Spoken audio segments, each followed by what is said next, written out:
나는 선한 목자라. 선한 목자는 양들을 위하여 목숨을 버리거니와 삭구는 목자가 아니요 양도 제 양이 아니라 이리가 오는 것을 보면 양을 버리고 달아나나니 이리가 양을 물어가고 또 해치느니라. 달아나는 것은 그가 삭구님 까닭에 양을 돌보지 아니함이나 나는 선한 목자라. 나는 내 양을 알고 양도 나를 아는 것이 아버지께서 나를 아시고 내가 아버지를 아는 것 같으니 나는 양을 위하여 목숨을 버리노라. 또 이 우리에 들지 아니한 다른 양들이 내게 있어 내가 인도하여야 할 터이니 그들도 내 음성을 듣고 한 무리가 되어 한 목자에게 있으리라.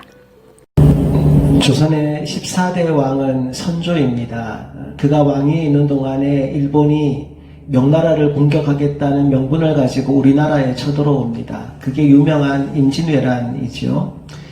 전쟁이 일어나기 1년 전부터 일본은 치밀하게 전쟁 준비를 합니다. 하지만 우리나라는 아무런 준비도 하지 않은 채 적을 맞이하게 돼요.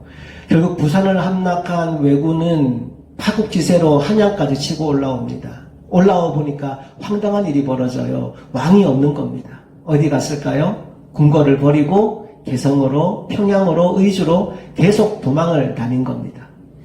이 사실을 알게 된 백성들이 얼마나 분개했겠습니까? 한나라의 어버이가 자식된 백성들을 다 버리고 자기만 살겠다고 도망을 쳤다니 너무 화가 났어요. 분노한 백성들이 경복궁으로 향합니다. 그리고 경복궁에 있는 노비문서를 불태우면서 궁궐도 함께 태워버려요. 자, 여러분, 그런데 왕은 백성을 버렸지만 자기 목숨을 걸고 나라를 지킨 장군도 있었습니다. 바로 이순신 장군이죠. 무려 23전 23승 무패의 신화를 써내려간 대단한 장군입니다. 그 중에서도 명량해전은 정말 말도 안 되는 싸움이었어요. 그때 왜군의 배는 330척인 반면에 우리 수군이 보유한 배는 12척에 불과했거든요. 그런데 그 싸움에서까지 이겼단 말이죠. 부하들을 모아놓고 유명한 말을 남깁니다. 살고자 하는 자는 죽을 것이요 죽고자 하는 자는 살 것이다. 그렇게 이순신은 나라를 위해서 목숨을 바친 겁니다. 제가 오늘 본문 말씀을 보면서 선조와 이순신 장군이 떠오른 이유는 그 두 사람이 삭군과 선한 목자의 이미지를 너무나도 잘 보여주었기 때문입니다. 위험한 일을 만나면 도망치는 건 삭군이에요. 하지만 선한 목자 어떻게 할까요? 목숨을 걸고 양떼를 지킵니다. 물론 역사를 바꿀 수는 없지만 그때 이순신이 우리나라 임금이었다면 역사가 어떻게 되었을까 하는 생각이 문득 들었습니다.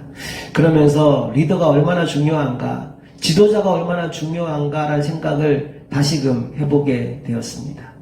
감사한 건 우리에게는 너무나 좋은 지도자가 있다라는 사실이지요. 바로 선한 목자이신 예수 그리스도가 오늘도 우리를 이끌어가고 있다는 사실이 얼마나 감사한지 모릅니다. 11절 말씀 같이 보겠습니다. 나는 선한 목자라. 선한 목자는 양들을 위하여 목숨을 버리거니와. 요한복음에 보면 에고 에이미, 예수님의 자기 선언이 모두 7가지가 나옵니다. 첫 번째 선언, 나는 생명의 떡이다. 두 번째 선언, 나는 세상의 빛이다. 그리고 세 번째 지난주 나눈 말씀, 나는 양의 문이다. 네 번째 오늘 나눌 말씀, 나는 선한 목자다. 다섯 번째, 나는 부활이요 생명이다. 여섯 번째, 나는 길이요 진리요 생명이다. 마지막 7번째, 나는 참 포도나무다. 이렇게 주님은 자기 선언을 하셨어요. 오늘은 그 중에서 나는 선한 목자다라는 말씀을 나눌 텐데 주님이 자신을 선한 목자라고 소개한 이유가 뭘까요? 그 첫 번째 이유는 예수님이 양들을 위해서 목숨을 버리시기 때문입니다. 11절에 그렇게 나왔죠. 나는 선한 목자라. 선한 목자는 양들을 위하여 목숨을 버리거니와. 그렇다면 궁금하죠. 도대체 왜 선한 목자는 양들을 위해 목숨을 버릴까? 한마디로 말하자면 그만큼 양들을 사랑하기 때문입니다. 로마서 5장 8절 말씀을 볼까요? 거기 말씀이 이렇게 기록되어 있어요. 우리가 아직 죄인 되었을 때 그리스도께서 우리를 위하여 죽으심으로 하나님께서 우리에 대한 자기의 사랑을 확증하셨느니라. 무엇 때문에? 사랑 때문에 우리를 위해 죽으셨다라고 말씀하고 계십니다. 이제 12절 이하의 말씀을 보면 선한 목자와 대조되는 인물, 바로 삭군이 등장합니다. 우리 12절과 13절 말씀 이어서 읽어볼게요. 삭군은 목자가 아니요 양도 제 양이 아니라 이리가 오는 것을 보면 양을 버리고 달아나나니 이리가 양을 몰아가고 또 해치느니라. 달아나는 것은 그가 삭군인 까닭에 양을 돌보지 아니함이나. 여러분, 삭군의 관심은 양에게 있지 않습니다. 그럼 어디 있을까요? 그가 받을 품삯에 있습니다. 그래서 끝까지 양떼를 돌보지 않아요. 책임지려고 하지 않습니다. 일이나 들짐승들이 양을 잡아먹으려고 할 때 삭군은 양떼를 버리고 달아나지요.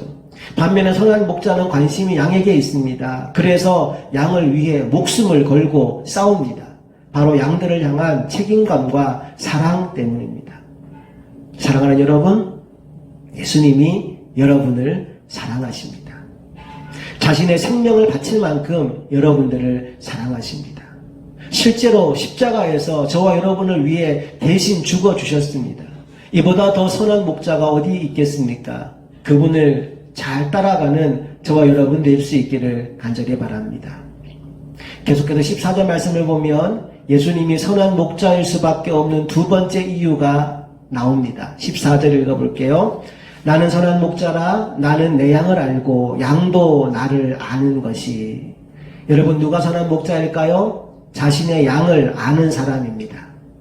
그런데 여기에 안다라는 말은 단순히 지식적인 알미 아니고 관계를 통한 알을 가리킵니다. 개인적이고 실제적이고 지속적인 사랑의 관계를 통한 알을 말하고 있는 거죠. 제가 전라도 익선에서 목회를 할 때 교회의 성장과 침체를 함께 맛보았습니다. 그리고 교회가 침체의 늪을 호적거릴 때 기도하면서 1대1로 성도들을 만났습니다. 각 가정을 찾아다니면서 일터를 찾아다니면서 한 사람씩 만나보았습니다.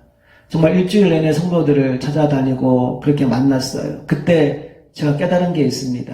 그동안 나는 목회를 한 게 아니었구나 라는 깨달음이었어요. 그때까지 저는 목사가 설교만 잘하면 되는 줄 알았습니다. 그래서 항상 1대 다수로 성도들을 만났습니다. 그런데 1대1로 성도들을 만나면서 내가 사람들을 참 몰랐구나. 무엇 때문에 이 사람들이 고민하는지, 무슨 문제를 가지고 씨름하고 있는지, 어떤 기도 제목이 있는지 아무것도 모르고 목회를 한다고 폰만 잡았구나 라는 생각을 했어요. 사실 지금도 많이 부족한 사람이긴 하지만 한 사람 한 사람을 개인적으로 인격적으로 알아가는 게 목회에서 얼마나 중요한가 하는 걸 그때 배웠습니다. 그런데 오늘 본문을 보니까 예수님은 선한 목자이신데 그 이유가 우리를 너무나 잘 알기 때문이다 라고 말씀하셔요.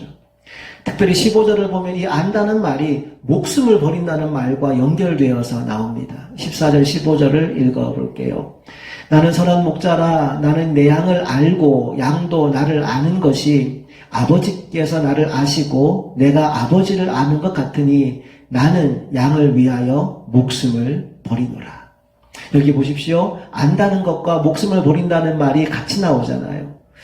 그러니까 여러분이 사랑하기 때문에 목숨을 버리고 또 그 목숨을 걸고 사랑하기 때문에 알아가는 것을 의미하는 거예요. 지식적으로 아는 것과 사랑의 관계로 아는 것은 이렇게 달라요. 사랑하면요, 그 사람의 아픔이 나의 아픔으로 느껴집니다. 정말 사랑하면 그 사람의 절박함이 나의 절박함으로 느껴져요. 사랑의 관계로 안다는 건 그렇게 그 마음을 함께 공유하며 아는 것을 말합니다. 복음성가 가사처럼 사랑한다 내 아들아 내가 너를 잘 아노라. 네, 주님은 그렇게 우리를 아시는 분이십니다. 우리의 이름, 우리의 성품, 우리의 기질, 우리 연약함까지도 다 알고 계십니다.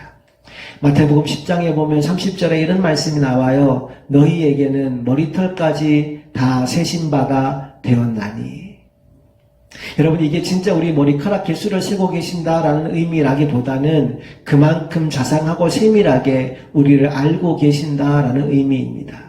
사랑하는 여러분, 이 세상 사람들이 다 몰라준다 해도 주님이 여러분들을 아십니다. 이것이 여러분들에게 오늘 위로가 되어질 수 있기를 간절히 바랍니다. 마가복음에 가보면 6장 34절에서 주님이 큰 무리를 보시면서 안타까워하시는 장면이 나옵니다. 왜 큰 무리를 보고 안타까웠을까요? 말씀 찾아볼게요. 마가복음 6장 34절 읽습니다.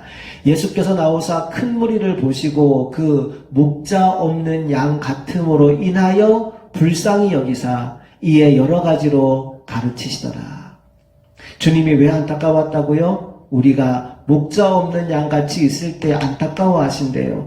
그래서 친히 우리의 선한 목자가 되어주신 줄로 믿습니다. 우리를 위해 십자가에서 자신의 목숨을 내어주셨고, 우리를 너무나도 잘 알고 계시고, 오늘도 우리의 삶을 인도해 가시는 바로 그 주님, 그 주님의 사랑과 은혜를 온전히 누리며 살아가는 우리 모두가 되기를 간절히 소망합니다. 이제 한 구절만 더 보고 말씀을 마무리할까 합니다. 요한복음 10장 16절 말씀 읽어볼게요. 또 이 우리에 들지 아니한 다른 양들이 내게 있어 내가 인도하여야 할 터이니 그들도 내 음성을 듣고 한 무리가 되어 한 목자에게 있으리라.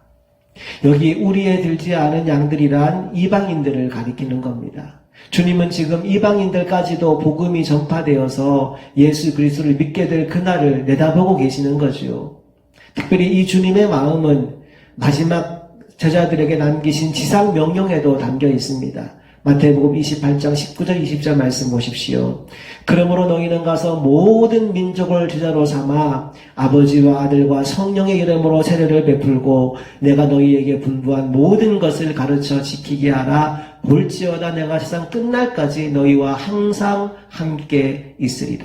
주님의 관심 어디까지 가나요? 모든 민족을 제자 삼으라고 주님이 명령하시지 않습니까? 초대교회 성령을 베풀어 주신 이유도 동일합니다. 사도행전 1장 8절에 뭐라고 나옵니까? 오직 성령이 너희에게 임하시면 너희가 권능을 받고 그 다음 예루살렘과 온 유대와 사마리아와 땅 끝까지 이르러 내 증인이 되리라 하시니라.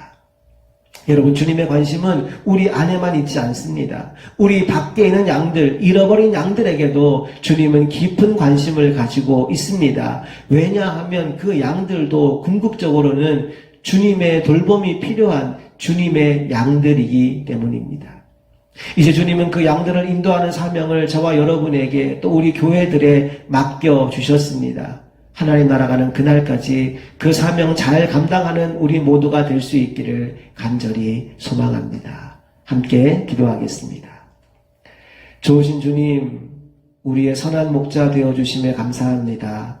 우리를 위해 목숨을 버리시고 우리를 너무나 잘 아시고 지금도 우리를 인도하시는 주님, 주님의 마음을 품고 잃어버린 양들을 주님께로 인도해 오는 그 사명 잘 감당하는 우리 모두가 되게 하여 주옵소서. 우리 주 예수 그리스도의 이름으로 간절히 기도합니다. 아멘.